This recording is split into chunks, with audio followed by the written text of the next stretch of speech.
This might be the question that I get the most, not just on YouTube, not just on my Instagram, but even when I consult with my clients. Should I be a founder-led brand? And more specifically, should I be the face of my brand? So let's talk about the pros, the cons, the highs, the lows, and where you might be able to get a good balance of both.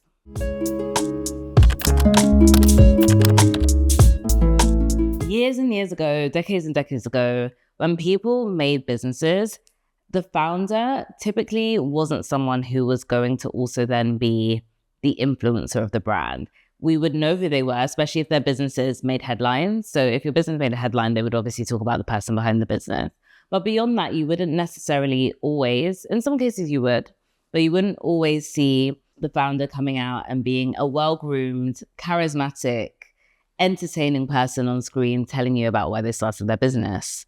Now, with the advent of the internet, it meant that it was easier to make content, but then it also allowed smaller businesses to compete, right? And sometimes when you're competing and you're just starting, the only resource you have is you and maybe your phone, and you kind of start where you are. And since then, we've seen such an increase in like founder-led businesses. So I really wanted to spend a bit of time in this week's conversation actually talking about this subject. I would really love to hear people's thoughts though. Like, before we even get into it, what is your idea of a founder-led brand, or where the founder is the face of the brand? Because I really believe in definitions. They help us to make sure that we're speaking the same language. So let me know in the comments what you think are founder-led brands. Whether you like them, whether you hate them, whether you loathe them, whether you love them, doesn't really matter. But just let me know, in your view, what is like a founder-led brand, or where the founder's the face of the brand. So like I said, definitions. When someone says, I want to be the face, it's a really interesting choice of words, because when I think of the face, I think about, in maybe in a more traditional marketing sense, like you're the ambassador, you're the one that people go to. And I have these conversations in two levels. Sometimes there's a founder who is not that online, and they're really worried that the only way to be successful is like if they suddenly thrust themselves into that. And I always assure them that you don't have to do that. You don't have to do anything that is not in your immediate zone of strength. Now, note that I didn't say your comfort zone, because sometimes we have strengths, but we're not used to using them, so we push them away. So I actually want people to step out of your comfort zone. And to be honest, anyone who has run a business, or who is working in a startup, or is building something really big, whether they're the founder or not, knows that you cannot be in your comfort zone when it comes to any form of business. But it may not be your strength. And that's like a really important thing to land and to focus on. So that's number one. The other side of the coin is the people who also talk about, should I be the face, the face, the face? Sometimes they are thinking that they have to follow this format, because that is what success has looked like for the brands that they're aware of. And there are many examples of where that has really helped, where you can really tie the founder to the brand. I'd say, ones that are really obvious right now are like Made by Mitchell. It's actually, his name is also in the brand. We have, things like on Muse, which I think over recent years has become a bit less focused on Amy, but Amy used to be really involved and actually is still in a lot of the content. And then I think about other relatively new brands. When I say new, I mean like last 10, 15 years. I think about Arrae, the suitcases. I think about Cult Gaia, the fashion brand. And there's like a whole real range of the level of involvement. So when I think about the face and, should I be a founder-led brand? If you're founder-led, i.e. the word led brand in terms of your external, the way that you show up, that means that the founder is like in a lot of the content. People know who the founder is. They want to follow the founder. All of that is happening, and a lot of the content hinges on them. And there are a bunch of pros to this. Like I said originally, if you're starting from scratch, like it's just you and your dreams and your phone, it makes sense that you might be the first person who is getting your brand started. That doesn't mean that you have now signed your life away to become the face of the brand. That means you're starting with what you have if you really, really have no resources to begin with. So in that sense, it's actually a huge pro, because it means like it's low cost and it's easy to get started. I think one of the other things that really works when you are at the forefront of your brand and your story is at the forefront of your business is that we love a hero's journey. So if you've never heard of the hero's journey before, it's this concept that a lot of like traditional films are built on. There's a person who maybe sometimes they start with a difficult beginning, they didn't grow up with the resources that everybody has, or they have family challenges, or they've had school challenges, or even business challenges. And they start off with just them and a dream. And then they go on this journey of like overcoming different challenges, and they reach this peak of success. And as human beings, you only have to look at Disney to know that we love that story. We love to see the triumph and the trials of someone because it allows us to project the hopes and dreams that we have. You know, this dream that anything's possible. It all is kind of encapsulated under that umbrella. And there's like a little bit of like mythology to it, right? The mythology of like this tiny person started here and they've done this great big thing. I love that. I get so excited by that. And I think that's one of the strengths of the founder journey. Now, having said that, that doesn't mean that you can't achieve that without a founder-led business. And that's what people miss. I think because starting as a founder and being the one who's the face and who's talking all the time, you actually think that that's the only way that you can communicate. And that's not the case. It just means that it's a test, in my view. It's a test of how good you are at actually real storytelling and real marketing if you have to take yourself out of the equation. Because when you don't have to do that, you can kind of just wrap up your whole identity and put it in the brand. You don't have to do any of the work of understanding who you're trying to reach and how you communicate these ideals without you in the picture. So it's a bit harder. And I think connected to that is like the strength of, for some people, seeing themselves in the founder. So there may be certain qualities about the founder that you resonate with. Sometimes it's someone's come from a big family, someone was a middle child, someone has the same background as you, they came from the same city, they studied at the same school, they have the same hopes and dreams, they have the same hairstyle, they have the same fashion sense. It could be any of those things. It may not even be the same things as the audience, but it may be the things that the audience are aspiring to. I feel like on this channel, I use the word aspiring so much. And that's because I think so much of our desire and our decision to purchase things, especially things that ultimately are not absolute necessities, are about us buying into an idea. And when you sell someone an idea, you're either selling them an ideal, something they are working towards, aspiring towards, or you're selling them the solution to something that they really fear. And that's why I talk about aspiration a lot. I, as a person, am not very fear-based. I try to not operate from a place of fear. So I also don't believe in like marketing to people from a place of fear, I think. It's not even that I don't believe in it. I think it's also just that's not my natural default. I would always speak to what people are wanting versus what people are trying to avoid. But yeah, aspiration and being able to relatability is a big one that is a strength sometimes for founder-led businesses. So I can understand why you'd go there.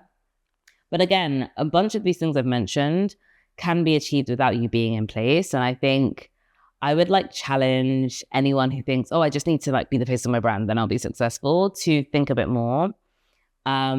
If you watch this long enough, or if you are one of my clients, you will know that I believe in challenging people and also giving people a little bit of tough love. And I would potentially say that if you are defaulting, or if you think the only thing that you can do is be a founder-led business, and that's the first thing you've thought of, I would challenge you to maybe not take the simplest, most straightforward, open brackets, maybe lazier approach. Because to me, if that's your first thought and that's the one that you go with, that just shows like, honestly, like a bit of a lack of research and a desire to try and, you know, go the path that maybe looks a bit less easy to achieve. Even though I don't think it's much harder, it just doesn't feel as intuitive, right? Because you know yourself, you can put yourself in front of a camera. You don't know how to do that. It's not always immediately obvious, even if it's not that hard, how to do that without yourself there. So I'd always like challenge that a bit. So let's get into the drawbacks, the challenges, the cons that may come with being a founder-led business, right? I think the first thing is you have to really be honest with yourself as a founder or as someone leading a brand, which is that, am I the talent? Someone wrote a really interesting article about the fact that VCs, this is specifically in like venture-backed businesses, but VCs are becoming new Hollywood agents because they want to turn and package all their founders into like this shiny person who can go on podcasts, who's loved by millions. I also actually think that all of that stuff is still really important. I just don't think it's the thing. I don't think it's the center of what you're trying to build, or I don't think it has to be, let's say, the center. I think there are some cases where that works, but you have to ask yourself, am I the talent? And when I say am I the talent, I think about TV presenters, right? Let's throw back to like 20 years ago where we all watched TV and you didn't have influencers. And we could actually even talk about influencers as streamers. We could talk about the fact that there are many, many people who want to be influencers and streamers, and some of them have done it for years and it's just not cut through. There are many people who want to be TV hosts and TV presenters, but only some people actually get through. And yes, there are other like things that we can't control. There's biases, there's the market changing, but also I've worked really closely with people who are TV presenters, and this is a natural talent. Even when you meet certain influencers, there's certain influencers that I know that when I'm around them, I'm like, I completely understand why they have the job that they have, because they have a certain type of charisma and electricity that makes people want to be around them. And that's not the only requirement for being a successful influencer, but I think that natural charisma and ability to be on camera is one of them. So you have to ask yourself, like, is that something that's either going to come natural to me, or is that something that's going to be like really tough? Am I someone who is even prepared and even knows how to make my camera setup look good? These are all, they're very practical, but not everybody just jumps on. And I know it sounds like they do, because like a founder who has found success through that way will say like, I just started filming all the time, but you have to understand that they then had a natural propensity, or that was one of their strengths. And I think we underplay that a bit. And again, I am never going to be one to tell anyone that they can't do anything, because I'm not you. I don't know the things and the aspirations and the gifts that you have inside of you, and everyone should try things at least once, I think. But I do believe that that is a very important consideration. Not everybody is made for this, and also not just made for this once, made for this forever, right? So one of the other challenges with the founder-led strategy is that, you know, when people talk about golden handcuffs, so the golden handcuffs typically come up when people say, you have a job, you get a promotion, then you get a bigger house, you get a bigger car, you start spending more, and then you can't get out of it because each time your lifestyle has inflated. So it's kind of like you've got the golden handcuffs, or that someone's paying you so much that it makes it difficult for you to leave and find another job. That's also a form of golden handcuffs. And in a similar way, I think if your whole business, and again, nuance is really important here, and I really love words. I'm talking about the founder being the center. I'm talking about the founder being the whole marketing strategy. If you do that, are you committed to that for the next 5-10 years of being the absolute nucleus of how people interact with your brand? That is a lot to put on a single person. We change, we make mistakes, we are all human. We do things that people may or may not love. And centering all of that on ourselves can be a lot, especially also because, like I said, you know, we go through things, life happens. What happens when, you know, God forbid, but you're going through a hard year, not a hard week, you're going through a hard year, and you have to show up in certain ways that maybe you would rather not, or you would have wanted to have someone else sharing the burden in terms of being front facing. These are all the things I like to consider. And again, you don't have to commit to any strategy on any given day, in my view. I think you start with what you have, with the resources and the ideas you have, and you evolve and you change from there. So what you started with on day one is not going to be what things look like on day 100 for the most part. So you can be flexible, but I think it's good to think about these things in advance. One of the things people are really scared of is like being cancelled. And I think we could do a whole another episode on like whether there is such thing as cancellation, and it's anybody's career really over when they make a misstep. I would argue that probably not. It takes a lot for that to be the case. But I also think about your actual well-being as that founder, right? So it's a really interesting place to be in. Again, you have to really know yourself and know your boundaries, because I've seen founders break down online and talk about their personal life, and that has assisted in bringing more views. I don't know if it's assisted in bringing more sales. I'd argue that it probably didn't, but bringing more views and more notoriety to their name. And you have to think about like, where are my boundaries and how do I want to show up in the world? I also think on a like more serious note, like if you're in an underrepresented group in any capacity, that the critique is higher. And I think I say that as a consideration. I'm not saying that to scare people, because I also believe that, again, anything is possible and the odds can be stacked against you and you could still come out on top. But I think about some of the girl bosses of the early 2010s who made mistakes that many male founders had made, and they never got the level of coverage online. They never got the scrutiny. They never got the think pieces about what they did wrong. That was never written about any of the men. It was only written about the women. And I think that's something to think about. And then most importantly, to be honest, world building is difficult if it's just about you.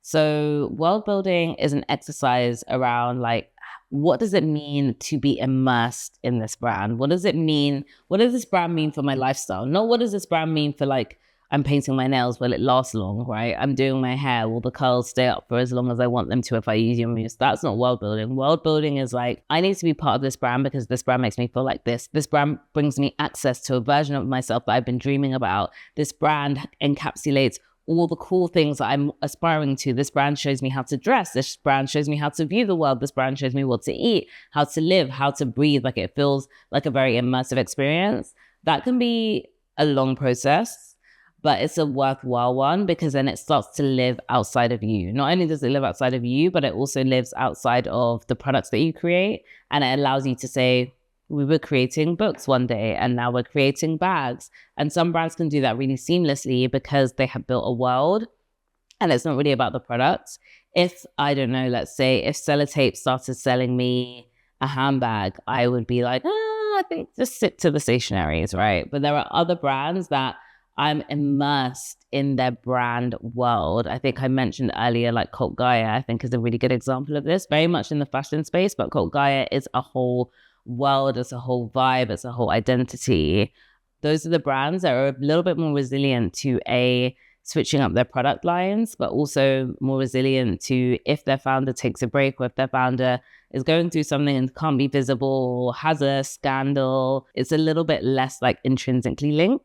So the question really remains, what should I do? Should I be the face of my brand? Should I not? And I think that what I really like to see is when founders in general and people in general have their own personal brand happening because that's their world. And I think that we live in a world where personal brand right now is your highest form of leverage. It's something that pops into my brain in October. Was it October 2024, October 2023? Can't remember now, but it popped into my brain as like, this is something that everybody should invest in. Doesn't mean that has to look the same way, but you should invest in thinking about what am I known for? Who do I want to know what I'm known for? Because you don't actually need to be known to the masses. And this is why I say personal brand very carefully. I'm not saying you have to be an influencer. People think when we talk about personal brand, that means you have to have 1 million followers and everyone needs to know your name. Some people have the strongest, most impactful personal brands to their business and they don't have a big social media presence because it's less about the quantity and it's about who those people are. It's about those profiles of the people that actually know what they do. So in general, I think you should be building some form of your personal brand, which also isn't just digital, by the way. And personal brand has lived way before social media. Personal brand is really a shorthand for your reputation in your certain fields. So I think if you're able to do that, that's always great. And then the two can walk hand in hand. You and your brand can walk hand in hand.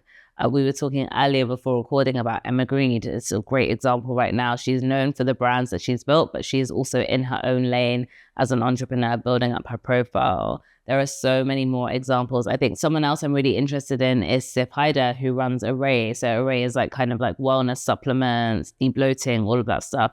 And she has her own page talking about all the things that she's interested in. Sometimes that crosses into Arrae, sometimes it doesn't. And I think that feels for me like the perfect balance. If you went onto the Arrae page, you may see her. It's probably likely that you wouldn't.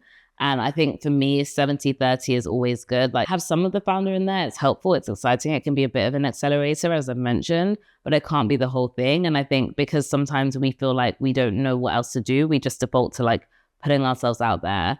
I think there's also an element of like, in the nicest way possible and respectfully, if I am buying your iPad brand or if I am buying your handbag brand, I don't know that I want to see videos of you talking in every single one of them. I want to see my bag and I want to understand how it's styled and I want to understand who else is wearing it and what the vibe is. So I think really thinking beyond what you want and thinking more about what your customers need and what could be interesting for them is going to help you get that balance really right.